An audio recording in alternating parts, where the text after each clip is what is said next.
It was 3:45 in the morning on July 12th, 2025. Michael Kendrick picked up the phone and dialed 911. His voice was slurred. His story didn't make sense. "They took my son. They punched me and took my gun. They went toward Ray's drive-thru." The dispatcher pressed him for details. "What was he wearing?" "Some robe to cover his stuff. I don't know. I think he snapped." Michael called the boy his stepson. He said the man who attacked him took a stroller, but then corrected himself. "It's like a wheelchair. This my stepson per se. His legs will mess up, so I cover them." The dispatcher asked him what he was wearing so police could find him. Michael grew angry. "Why you trying to identify me like I'm the one? Find them before I find them." Minutes later, officers were already on their way to the house on Xenia Avenue. But by the end of that day, investigators realized something devastating. Hershel Kriechbaum Jr. had never been kidnapped. He had been for weeks, and what investigators uncovered next would not only expose a trail of neglect and deception, it would shake the entire Dayton community.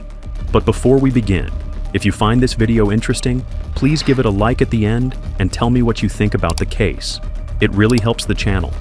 Let me know in the comments where you're watching from. And don't forget to subscribe for more. Thank you. This video is created solely for educational and documentary purposes. It does not endorse, glorify, or condone any of the criminal actions or individuals described in this case. Viewer discretion is advised. Hershel Kriechbaum Jr. was born on November 1st, 2017, to Ashley Johnson and Hershel Kriechbaum Sr. He came into the world with challenges that would shape his entire life. He had and he could not speak. He relied on a wheelchair to move around. But despite his family said he was filled with joy. His favorite color was green, and he loved nothing more than toys that lit up and flashed. His father described him simply as the highlight of my life. For most of his childhood, Hershel lived in Springfield, Ohio, not with his parents, but with his grandmother, Missy Kriechbaum. In March 2021, she was officially appointed as his guardian. Every 6 months, she was required to file reports with the probate court about how the children were doing, and she carried that responsibility while both parents drifted in and out of their children's lives. Ashley struggled with drugs, and Hershel's father eventually left the state. By 2022 and 2023, court records noted that neither parent came around or even called to check in. But then things shifted. In September 2024, a report stated that both parents had resumed contact. Missy still had custody, but supervised visits were allowed, and for a moment it seemed like there might be a chance for some stability. Yet life didn't hold steady for Missy either. In November 2024, she was injured in a car accident, and after a long recovery, she faced serious health issues of her own.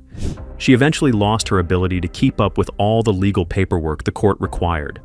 In May 2025, guardianship lapsed. Because she didn't file the mandatory reports, custody reverted back to Ashley. So after years of living with their grandmother, Hershel and his sister moved back in with their mother, on Xenia Avenue in Dayton. And living there with Ashley was her longtime, on-again, off-again boyfriend, Michael Kendrick. At first, Missy said she believed Ashley had changed and genuinely wanted her kids back, but Michael's presence in that home would prove to be dangerous, and that's where everything started to unravel. Michael Kendrick had been part of Ashley Johnson's life for years, but his past told a story of chaos and violence. He had a long criminal record that stretched back more than a decade, and alcohol was almost always at the center of his problems. In 2009, when he was just 23, he was charged with arson and assault after an attack that included his own mother, Joel Kendrick, and another victim. Court records showed he was placed on probation for up to 5 years and ordered to stay away from his mother and the other victim, except for limited holiday contact. But he didn't change. By 2013, he was accused of attacking an 8-year-old girl in Dayton while intoxicated. Witnesses said he was throwing bottles and waving a knife, threatening those around him. And in 2016, he attacked his mother again. That time, he was convicted of family violence, sentenced to 6 months in jail, and banned from seeing her after his release. However, the pattern continued. In 2018, he was convicted of unauthorized use of a motor vehicle. In 2020, he was sentenced to probation on burglary charges and for having weapons under disability. That same year, he was arrested for aggravated trespass at a homeless shelter for women and children in Dayton. And in 2022, Another violent case appeared on the record. His sister reported to police that he had been drinking, became aggressive in the car, and struck at least one of the passengers. She said he threatened to kill her when she tried to get help, but when she failed to appear in court, the case collapsed. Each entry on his record pointed to the same cycle: heavy drinking, angry outbursts, violent actions, and legal consequences that never stopped him. It was a dangerous history, and by 2025, he was living with Ashley and her children. So when teachers at Ruskin Elementary saw the signs, they knew something was wrong. In early April, school staff reported that Michael had dropped the children off while severely intoxicated. Hershel was covered in urine, and staff noticed that he seemed neglected. His 11-year-old sister confided that they often went without food at home. The school called CPS multiple times and asked for intervention. On April 3rd, the reports became urgent. Staff told dispatch that Michael was drunk when he dropped off the kids, and Hershel's condition was alarming. Regional dispatch. Why are we doing a road check on them? So their guardian left them in the care of their bio mother, and there's just signs of neglect. The 11-year-old has said that they are often without food. I've called it into CPS multiple times, and they today asked me to do a well check with the police department. But when officers visited the home, the report said everything looked fine. The children had food, the house had power, and nothing further was done. A second call came the very next day, with staff still shaken, saying that Michael again tried to pick up the children while intoxicated. It seemed like she was okay today at dismissal, which is the only reason I let them leave. But the boyfriend or whatever, he tried to pick them up, and he was clearly intoxicated. Another wellness check was carried out, and once again the conclusion was that there was no immediate danger. Even when a third call came in, this time a hang-up from the home itself, police still checked, but nothing came from it. Each time the reports ended the same way: no action taken. So, the red flags were there. They were clear, they were repeated, and they were ignored. Then, in late May, things took a fatal turn. In late May 2025, Ashley Johnson was hospitalized. The exact reason for her stay wasn't immediately clear, but it was during this time that the events leading to Hershel's death took a horrifying turn. Michael Kendrick, left to care for Hershel and his sister, was drunk when the incident occurred. Michael later admitted in a confession that would come back to haunt him that while he was intoxicated and in the middle of an argument over the phone, he struck Hershel twice. He shoved the boy, sending him crashing to the floor. Hershel was injured, but still alive. Michael didn't help him. Instead, he hid the child's body in a closet for several days. When the boy's body began to decompose, Michael took action. The situation had become too much for him to ignore any longer, so he wrapped Hershel's remains in a suitcase and transported them to an open field. He left the body there for weeks, as if to somehow distance himself from the reality of his actions. But Michael didn't stop there. Weeks later, he returned to the field, retrieved the suitcase, and moved Hershel's remains again. This time, he placed them in black plastic bags, which he dumped near McClure Street Bridge in Dayton. For all the attempts to hide the truth, one thing became undeniable. By July, neighbors in the area still saw Hershel's wheelchair, but they no longer saw Hershel himself. On July 12, 2025, at exactly 3:45 in the morning, Michael Kendrick dialed 911. His voice was slurred, his words were broken under the influence of alcohol, and his story shifted every few sentences. He claimed that he was knocked unconscious and Hershel was kidnapped. Most location emergency. Hello, this is 911. I just had a tattoo, man. He just ran away with my baby and my stroller. What? What happened? I don't know if I'm being weird. What happened? This is a blur. This is a blur. Okay, what happened? There's a person with a tattoo face. He just stole my baby. I normally like try to help him out, like Where are you? on Xenia Avenue. We're out on Xenia Avenue. I know I'm just seeing him out and about. I just see him struggling, and And they took a stroller? it's like a wheelchair. Okay, they took, was it yours? It's my son. He took my son. They took your son? He took my son.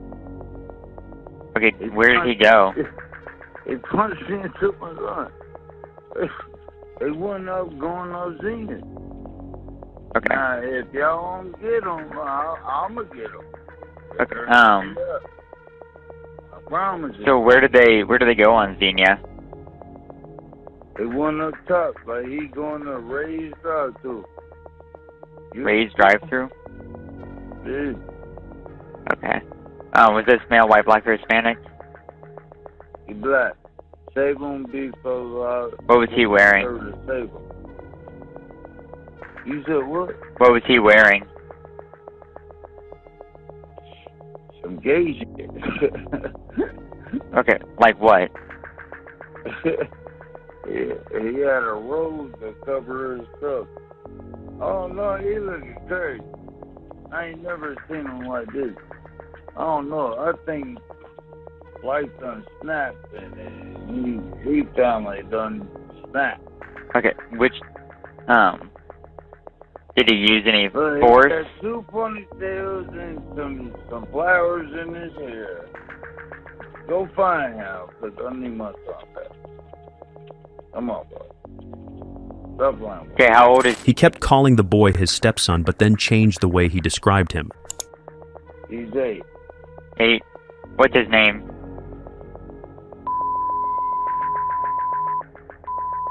Yeah. I'm about to look at his birth certificate. I don't know how to spell that. I never Okay. had nobody. How long ago did this happen? It just happened. Okay.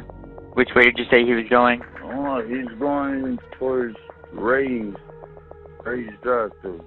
So I don't know where he's gonna be. Was he on foot or was he in a vehicle? No, he on foot. He already. Nah, you gotta understand. Like this somebody that I've been helping all my life. Okay, what was your son wearing? He's wearing some sweatpants and a beater. Okay.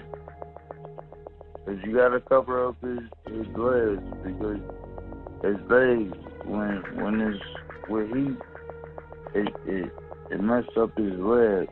Cause I ain't got no regular son. This my stepson, Hershel, but his legs will mess up like with heat, and it make him look like he my color.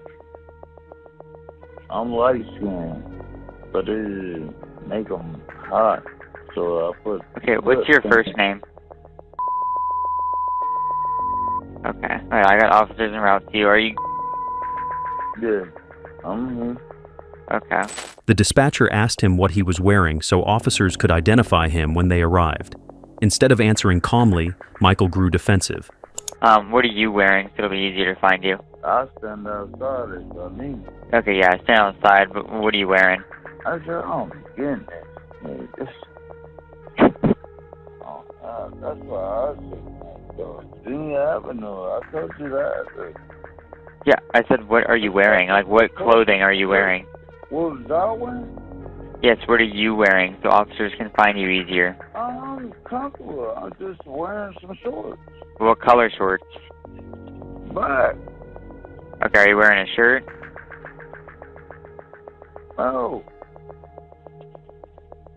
Okay. Why are you trying to identify me like I'm the motherfucker?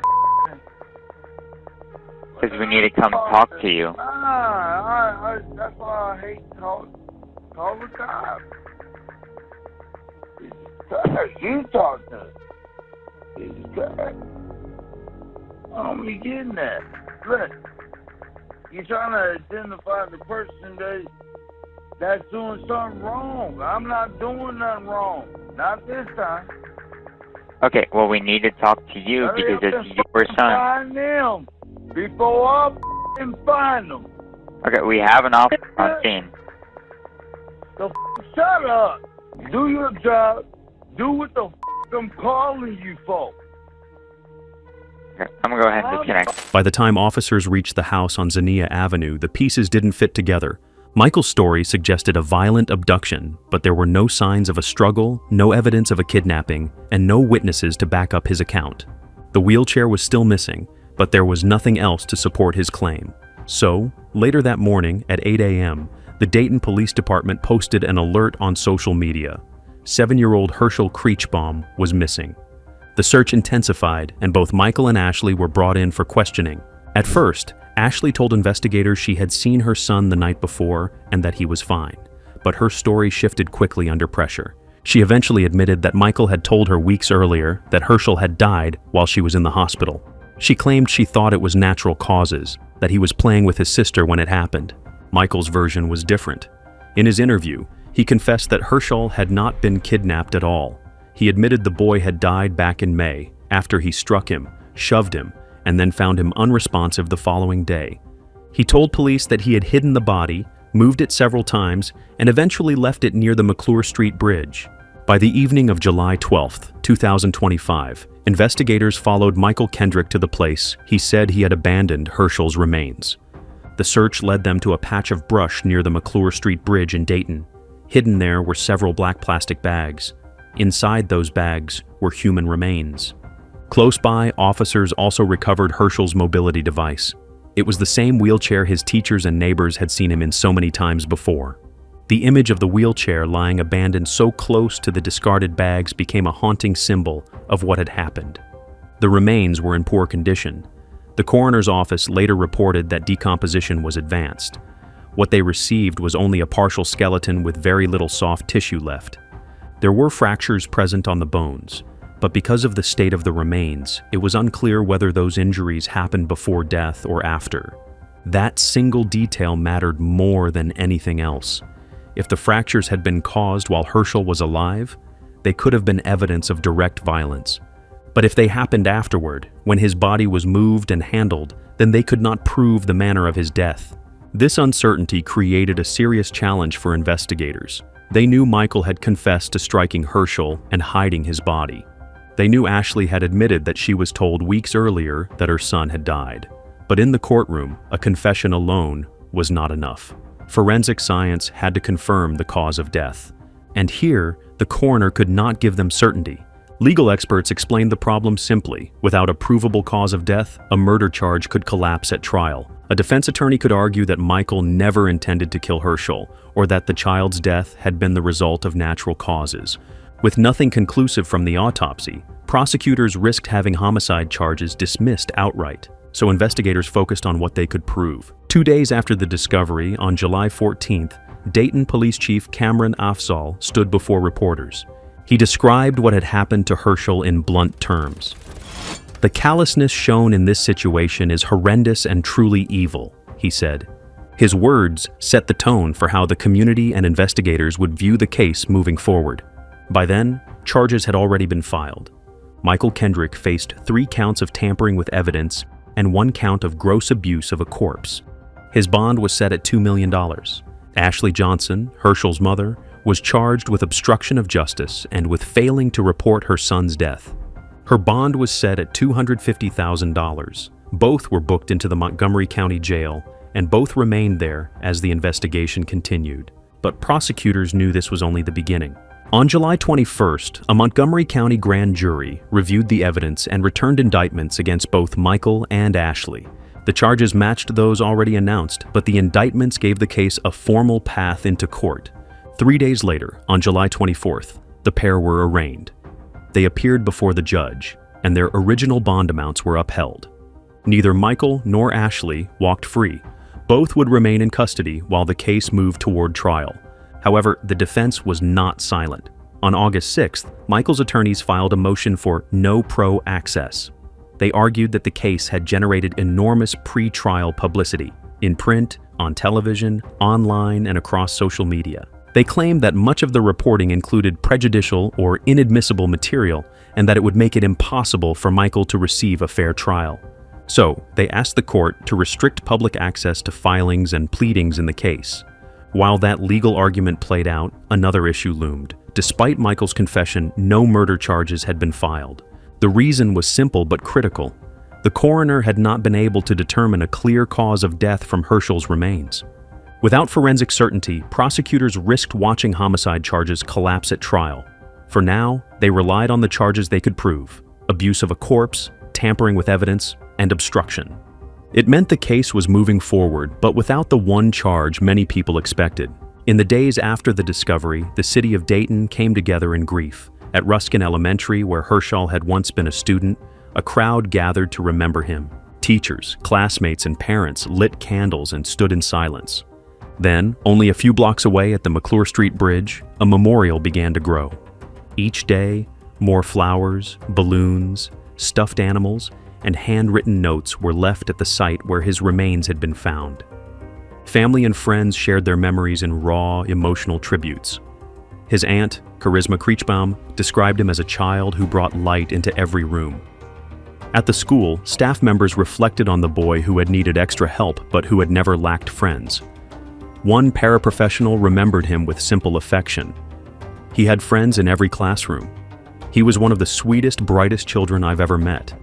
He couldn't talk, but he expressed himself in other ways, and he was loved. And in Columbus, his great-aunt Missy struggled with her own guilt. She had been Hershel's guardian for years and had fought to keep him safe, but her health issues and missed court filings meant custody had slipped back to Ashley. She told reporters she regretted that decision every day and blamed CPS for not stepping in when warning signs were clear. Are gathered here to remember the young life they lost, and the Dayton Police Department sharing what they know about the investigation tonight. He is our inspiration for being happy every single day, because whether he was handicapped, he never let anything hold him down. When he was happy, he was bouncing around. He loved his cartoons, his music, his lights, and this is a senseless act that could have been avoided. Hershel Kriechbaum's family sharing stories about the boy they knew and how the community has shown up to remember him in a beautiful way. Seeing all these balloons, all these stuffed animals from people who not only knew him, but people who didn't even know him. And they showed up and showed the love out for this little boy and showed support to the family that we were overwhelmed. Chastity Rollins, Kriechbaum's aunt, vows to speak out against what happened to him and demands justice be served as we learn even more details in this case. Earlier this afternoon, Dayton Police Chief Cameron Afzal provided some new information. We know at about 3:45 the morning of July 12th, a caller at 404 Xenia Avenue reported Hershel Kriechbaum had been kidnapped. As the investigation began, Chief Afzal says detectives determined Kriechbaum had actually not been seen for several weeks. That's when the situation turned into a potential homicide investigation. Investigators were led to the area around US 35 and McClure Street, just a few blocks from the home on Xenia Avenue. This is where Chief Afzal says they found remains believed to be Kriechbaum's. He confirmed that Kriechbaum was not in fact missing, but had been dead for several weeks. When you have a nonverbal autistic kid, somebody helpless who should be taken care of and looked after, the fact that he was deceased for several weeks and we didn't even get the call. That 911 caller was Michael Kendrick. United Rehabilitation Services, a Dayton nonprofit serving children and adults with disabilities, released a statement that echoed what so many were feeling. Children with disabilities are among the most vulnerable in our communities. Hershel's death is heartbreaking. His life mattered, and we must all do better. The vigils, the memorials, and the tributes showed how deeply Hershel had touched people despite his short life. They also revealed a community struggling with anger, grief, and questions that remained unanswered. But while the community grieved, another storm was just around the corner. As the community mourned, attention turned toward the systems that had failed Hershel long before his body was discovered. One of the clearest issues was confusion over jurisdiction. For years, Hershel and his sister had lived in Springfield under the guardianship of their grandmother, Missy Kriechbaum. That meant Clark County's probate court oversaw their care. But when Missy missed a required filing in May 2025, guardianship legally reverted to Ashley Johnson, their mother. Because Ashley lived in Dayton, the responsibility should have shifted to Montgomery County. Yet in the transfer, no clear handoff happened. One county believed the other was responsible, and the gap left two vulnerable children without effective oversight. This bureaucratic confusion had devastating consequences. Ashley regained custody by default, not because she had been proven fit, but because paperwork wasn't filed. Missy said she never received the notices, and by the time she realized what had happened, it was too late. So the children moved into the Zinnia Avenue home with Ashley and Michael Kendrick, even though red flags had already been raised. Teachers had called CPS multiple times in April 2025, worried about neglect, hunger, and Michael's intoxication around the children. Police carried out 3 separate wellness checks, but each one ended with the same conclusion. Food was in the house, power was on, and nothing more was done. The warnings were noted but not acted on. When Hershel's death became public, attorneys representing his estate announced that they would hold Children's Services accountable. They argued that CPS had failed at every level, first by allowing jurisdiction to slip through the cracks, and then by ignoring repeated reports from educators and police. They described it as a catastrophic failure of the very agencies meant to protect the most vulnerable. The case drew immediate comparisons to another tragedy in Ohio, the death of Dakota Collins, a young boy who also suffered abuse and neglect while under CPS oversight. That case had been described as one of the state's worst failures, and reforms had been promised. Yet less than 5 years later, many of the same mistakes seemed to have repeated themselves. Lawmakers and community advocates began calling for legislative change. They argued that CPS needed clearer jurisdictional rules and stronger safeguards for children with disabilities. They demanded accountability from both Clark and Montgomery County agencies, asking why no one had stepped in when so many opportunities were missed. It was no longer only about Ashley Johnson and Michael Kendrick. It was about a system that saw the signs, documented the warnings, but failed to protect a child who could not protect himself. As the investigation pressed forward in courtrooms and offices, another struggle emerged for the family, laying Hershel to rest. Even that process was marked by confusion and conflict. On July 23rd, his father, Hershel Kriechbaum Sr., posted online asking anyone who wanted to help to contact a Springfield funeral home directly. He gave instructions about how donations should be sent and insisted that arrangements were underway. But only days later, a different family group posted something else entirely. They said the funeral home could not yet take donations because the family had not finalized any plans. The conflicting messages left many in the community unsure about how to help. The confusion did not end there. Another post circulated about the cost of Hershel's headstone, over $7,000 in total, with several hundred required to start the work. Yet at the same time, a local company, Eternity Stoneworks, announced publicly that they would provide a headstone free of charge. The back and forth highlighted the deep fractures within the grieving family and left supporters uncertain about what was real and what was rumor. While the family worked through disagreements, the community focused on honoring Hershel's memory in their own ways. Ruskin Elementary, where he had spent so many days, began planning a permanent tribute. Parent volunteers said the school would install a memorial rock embedded in concrete on campus, a marker that would remain there forever. Alongside it, fundraising efforts supported the creation of a memorial bench to be placed at the school entrance or along the walking path students used each morning. Local businesses stepped in as well. One bakery, Sweet Retreat, donated over $1,000 to make the bench possible. Outside the school, others found their own ways to pay tribute. A group of bikers in Dayton organized a memorial ride. They gathered to honor a boy who loved light-up toys, a boy who had spent his life in a wheelchair but still managed to touch everyone who met him. Yet for all the gestures, one reality remained painful. As of August 2025, Hershel still did not have a final resting place. His memorials grew at the school, at the bridge, and online, but his burial had not yet been settled. Even in death, the systems around him were unsettled, delayed, and divided. Also, his mother, Ashley Johnson, and her boyfriend, Michael Kendrick, remain in custody. Michael faces charges of tampering with evidence and gross abuse of a corpse, while Ashley is charged with obstruction of justice and failing to report her son's death. But it's important to remember that these charges are only preliminary. The coroner has not yet established an exact cause of death, and prosecutors have not filed any homicide charges. The case is still moving through the courts, and until proven guilty, both Ashley and Michael are legally presumed innocent.